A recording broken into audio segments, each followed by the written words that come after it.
जय गणेश जी। सबसे पहले तो प्रथम पूज्य देवता गणपति जी को नमस्कार है। संतोषी माता जी को भी नमस्कार है। जय संतोषी माता।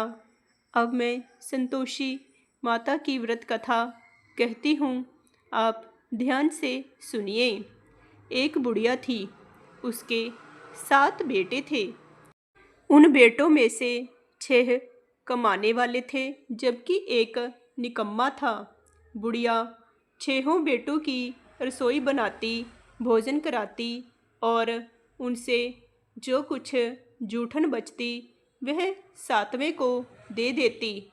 एक दिन वह पत्नी से बोला, देखो मेरी माँ को मुझ पर इतना प्रेम है। वह बोली, क्यों नहीं, सबका झूठा जो आपको खिलाती है। वह बोला, नहीं, ऐसा नहीं हो सकता है। मैं जब तक आंखों से ना देख लूं मान नहीं सकता। बहू हंसकर बोली, देख लोगे तब तो मानोगे। कुछ दिन बाद त्योहार आया। घर में 7 प्रकार के भोजन और चूरमे के लड्डू बने। वह जांचने के लिए सिर दुखने का बहाना कर पतला वस्त्र सिर पर ओढ़े रसोई घर में सो गया। वह कपड़े में से सब देखता रहा। 6 भाई भोजन करने आए। उसने देखा माँ ने उनके लिए सुंदर आसन बिछा, नाना प्रकार की रसोई परोसी और आग्रह करके उन्हें जमाया। वह देखता रहा। 6 भोजन करके उठे, तब माँ ने उनकी जूठी थालियों में से लड्डुओं के टुकड़े उठाकर एक लड्डू बनाया। जूठन साफ कर बुढ़िया माँ ने उसे पुकारा, बेटा 6 भाई भोजन कर गए, अब तू ही बाकी है, उठ, तू कब खाएगा। वह कहने लगा, माँ मुझे भोजन नहीं करना, मैं अब परदेश जा रहा हूँ। माँ ने कहा, कल जाता हो तो आज चला जा। वह बोला, हाँ माँ, आज ही जा रहा हूँ। यह कहकर वह घर से निकल गया। चलते समय पत्नी की याद आ गई। वह गौशाला में उपले थाप रही थी। वहाँ जाकर वह बोला, हम जावे परदेश आवेंगे कुछ काल, तुम रहियो संतोष से धर्म अपनो पाल। वह बोली, जाओ पिया आनंद से, हमारो सोच हटाए, राम भरोसे हम रहें, ईश्वर तुम्हें सहाय। 2 निशानी आपन देख धरू मैं धीर, सुधीमती हमारी बिसारियो, रखियो मन गंभीर। वह बोला, मेरे पास तो कुछ भी नहीं है, यह अंगूठी है, सो ले और अपनी कुछ निशानी मुझे दे। वह बोली, मेरे पास क्या है, यह गोबर भरा हाथ है।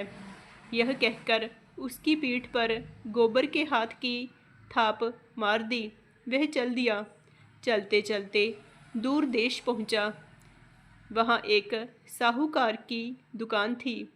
वहाँ जाकर कहने लगा, भाई मुझे नौकरी पर रख लो। साहूकार को ज़रूरत थी, बोला, रह जा। लड़के ने पूछा, तनख्वाह क्या दोगे। साहूकार ने कहा, काम देखकर दाम मिलेंगे। साहूकार की नौकरी मिली। कुछ दिनों में दुकान का सारा लेन देन, हिसाब किताब, ग्राहकों को माल बेचना, सारा काम करने लगा। साहूकार के 7-8 नौकर थे। वे सब चक्कर खाने लगे कि यह तो बहुत ही होशियार बन गया। सेठ ने भी काम देखा और 3 महीने में ही उसे आधे मुनाफे का हिस्सेदार बना लिया। वह कुछ वर्ष में ही नामी सेठ बन गया और मालिक सारा कारोबार उस पर छोड़कर चला गया। इधर उसकी पत्नी को सास ससुर दुख देने लगे। सारी गृहस्थी का काम करा के उसे लकड़ी लाने के लिए जंगल में भेजते। इस बीच घर के आटे से जो भूसी निकलती उसकी रोटी बनाकर रख दी जाती और फूटे नारियल की नरेली में पानी दिया जाता। एक दिन वह लकड़ी लेने जा रही थी। रास्ते में बहुत सी स्त्रियां संतोषी माता का व्रत करती दिखाई दी। वह वहां खड़ी होकर कथा सुनने लगी और पूछा, बहनों, तुम किस देवता का व्रत कर रही हो और उसके करने से क्या फल मिलता है? यदि तुम इस व्रत का विधान मुझे समझाकर कहोगी तो मैं तुम्हारा बड़ा एहसान मानूंगी। तब उनमें से एक स्त्री बोली, सुनो, यह संतोषी माता का व्रत है। इसके करने से निर्धनता, दरिद्रता का नाश होता है और जो कुछ मन में कामना हो सब संतोषी माता की कृपा से पूरी होती है। तब उसने उनसे व्रत की विधि पूछी। वह भक्तनी स्त्री बोली, सवा आने का गुड़ चना लेना, इच्छा हो तो 5.25 आने का लेना, या 1.25 रुपये का भी सहूलियत के अनुसार लाना।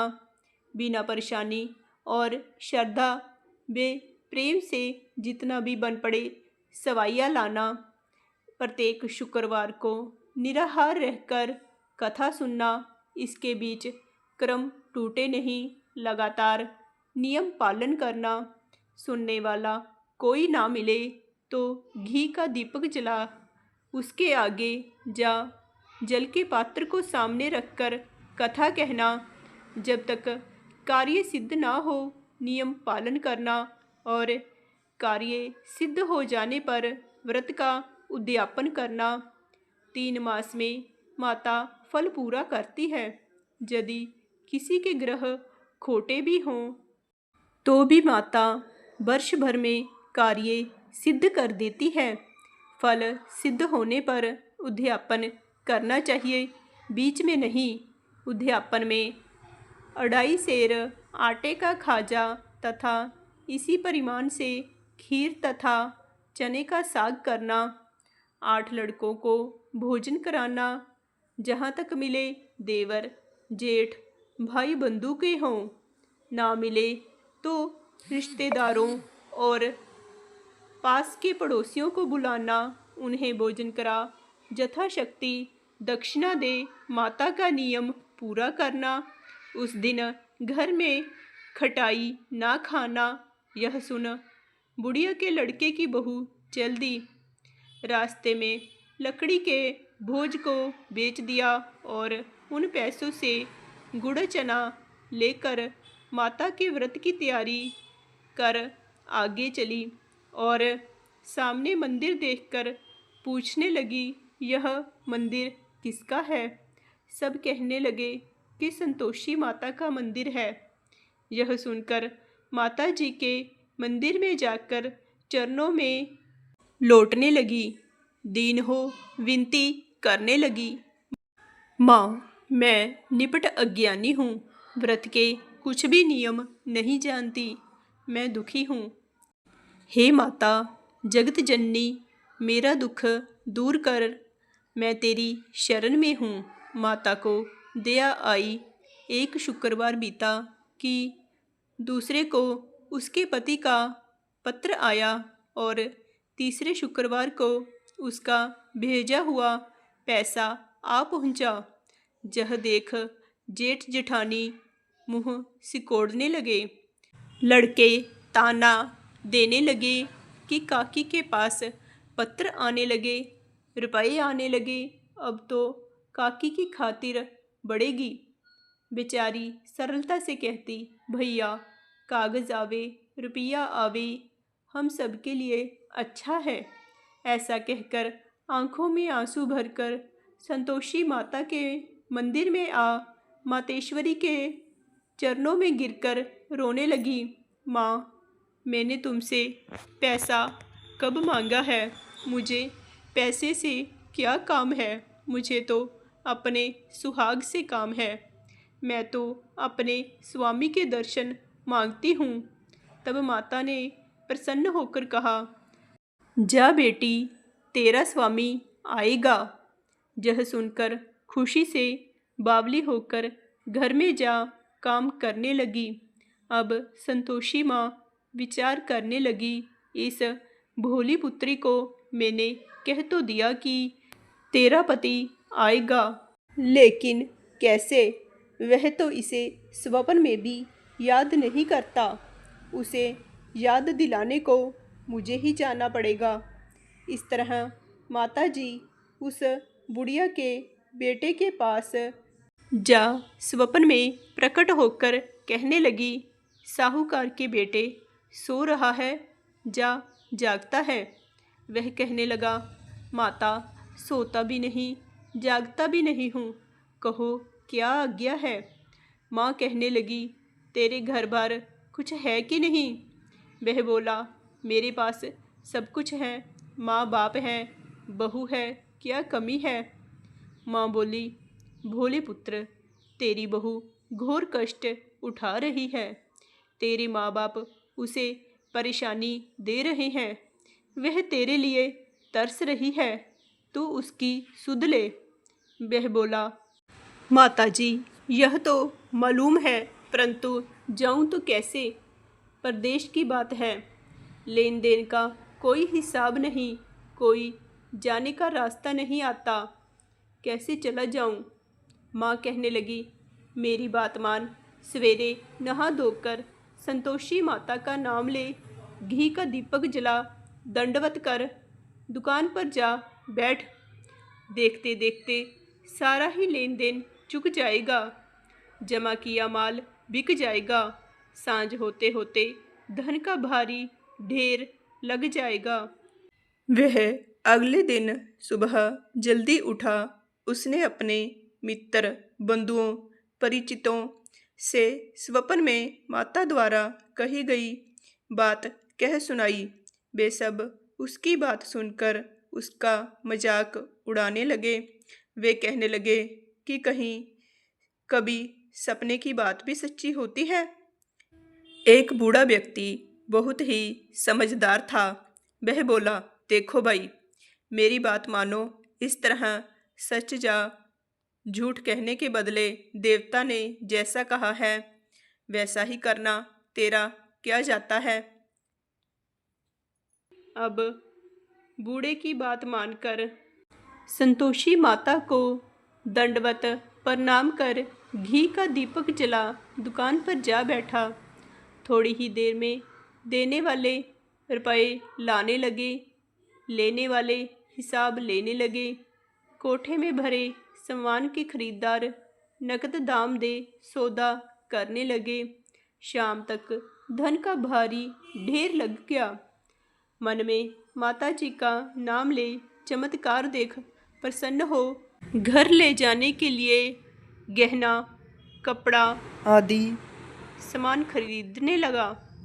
जहाँ काम से निपट तुरंत घर को रवाना हुआ, उधर उसकी पत्नी जंगल में लकड़ी लेने जाती है। लौटते वक्त माता जी के मंदिर में विश्राम करती। वह तो उसके प्रतिदिन रुकने का जो स्थान ठहरा। धूल उड़ती देख वह माता जी से पूछती है, हे माता, यह धूल कैसे उड़ रही है? माता कहती है, हे पुत्री, तेरा पति आ रहा है। अब तू ऐसा कर, लकड़ियों के 3 गट्ठर बना ले, एक नदी के किनारे रख और दूसरा मेरे मंदिर पर और तीसरा अपने सिर पर रख। तेरे पति को लकड़ियों का गट्ठर देख मोह पैदा होगा। वह यहाँ रुकेगा, नाश्ता पानी खाकर माँ से मिलने जाएगा। तब तू लकड़ियों का बोझ उठाकर जाना और चौक में गट्ठर डालकर जोर से आवाज़ लगाना, लो सासू जी, लकड़ियों का गट्ठर लो, भूसे की रोटी दो, नारियल के खेपड़े में पानी दो, आज मेहमान कौन आया है। माता जी से बहुत अच्छा कहकर उसने प्रसन्न मन से लकड़ियों के 3 गट्ठर बनाए, एक नदी के किनारे पर और एक माता जी के मंदिर पर रखा। इतने में मुसाफिर आ पहुंचा। सूखी लकड़ी देख उसकी इच्छा उत्पन्न हुई कि हम यहीं पर विश्राम करें और भोजन बनाकर खा पीकर गांव जाएं। इस तरह रुककर भोजन बना विश्राम करके गांव को गया। सबसे प्रेम से मिला। उसी समय सिर पर लकड़ी का गट्ठर लिए वह उतावली सी आती है। लकड़ियों का भारी बोझ आंगन में डालकर जोर से 3 बार आवाज़ देती है, लो सासू जी, लकड़ियों का गट्ठर लो, भूसी की रोटी दो, आज मेहमान कौन आया है। यह सुनकर उसकी सास बाहर आकर अपने दिए हुए कष्टों को भुलाने हेतु कहती है, बहू ऐसा क्यों कहती है, तेरा मालिक ही तो आया है, आ बैठ, मीठा भात खा, भोजन कर, कपड़े गहने पहन। उसकी आवाज़ सुन उसका पति बाहर आता है। अंगूठी देख व्याकुल हो जाता है। माँ से पूछता है, माँ यह कौन है। माँ बोली, बेटा यह तेरी बहू है। जब से तू गया है तब से सारे गांव में भटकती फिरती है, घर का कामकाज कुछ नहीं करती, 4 पहर आकर खा जाती है। वह बोला, ठीक है माँ, मैंने इसे भी देखा और तुम्हें भी, अब दूसरे घर की चाबी दो, उसमें रहूँगा। माँ बोली, ठीक है, जैसे तेरी मर्जी। तब उसने दूसरे मकान की तीसरी मंजिल का कमरा खोल सारा सामान जमाया। एक ही दिन में राजा के महल जैसा ठाट बाट बन गया। अब क्या था, बहू सुख भोगने लगी। इतने में शुक्रवार आया। उसने पति से कहा, मुझे संतोषी माता के व्रत का उद्यापन करना है। पति बोला, खुशी से कर लो। वह उद्यापन की तैयारी करने लगी। जेठानी के लड़कों को भोजन के लिए कहने गई। उन्होंने मंजूर कर लिया, परंतु पीछे से जेठानी ने अपने बच्चों को सिखाया, देखो भोजन के समय खटाई मांगना, जिससे उसका उद्यापन पूरा ना हो। लड़कों ने संतोषी माता के व्रत के उद्यापन में पेट भरकर खीर खाई, परंतु बाद में खाना खाते ही कहने लगे कि हमें खटाई दो, खीर खाना हमको नहीं भाता, देखकर अरुचि होती है। वह कहने लगी, भाई खटाई किसी को नहीं दी जाएगी, यह तो संतोषी माता का प्रसाद है। लड़के उठ खड़े हुए और बोले, पैसा लाओ। बोली बहू कुछ नहीं जानती थी, उन्हें पैसे दे दिए। लड़के उसी समय हट करके इमली खटाई ले खाने लगे। यह देखकर बहू पर माताजी ने कोप किया। राजा के दूत उसके पति को पकड़कर ले गए। जेठ जेठानी मनमाने वचन कहने लगे, लूट लूट कर धन इकट्ठा कर लाया है, अब सब मालूम पड़ जाएगा जब जेल की मार खाएगा। बहू से यह कथन सहन नहीं हुए। रोती हुई माता जी के मंदिर में गई। कहने लगी, हे माता, तुमने क्या किया। हंसाकर अब अपने भक्तों को रुलाने लगी। माता बोली, बेटी तूने उद्यापन करके मेरा व्रत भंग किया है। वह कहने लगी, माता मैंने कुछ अपराध किया है, मैंने तो भूल से लड़कों को पैसे दे दिए थे, मुझे क्षमा करो, मैं फिर से तुम्हारा उद्यापन करूँगी। माँ बोली, अब भूल मत करना। वह कहती है, माता अब भूल नहीं होगी, अब बतलाओ वे कैसे आवेंगे। माँ बोली, जा पुत्री, तेरा पति तुझे रास्ते में आता मिलेगा। वह निकली, राह में पति आता मिला। उसने अपने पति से पूछा, कहाँ गए थे। वह कहने लगा, इतना धन जो कमाया है उसका टैक्स राजा ने मांगा था, वह भरने गया था। वह प्रसन्न हो बोली, भला हुआ, अब घर को चलो। कुछ दिन बाद फिर शुक्रवार आया। वह बोली, मुझे फिर माता का उद्यापन करना है। पति ने कहा, करो। बहू फिर जेठ के लड़कों को भोजन को कहने गई। जेठानी ने एक दो बातें सुनाई और सब लड़कों को सिखाने लगी, तुम सब लोग पहले ही खटाई मांगना। लड़के भोजन से पहले कहने लगे, हमें खीर नहीं खानी, हमारा जी बिगड़ता है, कुछ खटाई खाने को दो। वह बोली, खटाई किसी को नहीं मिलेगी, आना हो तो आओ। वह ब्राह्मण के लड़के लाकर भोजन कराने लगी। यथाशक्ति दक्षिणा की जगह एक एक फल उन्हें दिया। संतोषी माता प्रसन्न हुई। माता की कृपा होते ही 9वें मास में उसे चंद्रमा के समान सुंदर पुत्र प्राप्त हुआ। पुत्र को पाकर प्रतिदिन माता जी के मंदिर को जाने लगी। माँ ने सोचा, यह रोज आती है, आज क्यों ना इसके घर चलूं। यह विचार कर माता ने भयानक रूप बनाया। गुड़ चने से सना मुख, ऊपर सूंड के समान होठ, उस पर मक्खियाँ भिन भिन कर रही थी। देहली पर पैर रखते ही उसकी सास चिल्लाई, देखो रे, कोई चुड़ैल डाकिन चली आ रही है। लड़कों, इसे भगाओ, नहीं तो किसी को खा जाएगी। लड़के भगाने लगे, चिल्लाकर खिड़की बंद करने लगे। बहू रोशनदान में से सब देख रही थी। प्रसन्नता से पगली बनकर चिल्लाने लगी, आज मेरी माताजी मेरे घर आई हैं।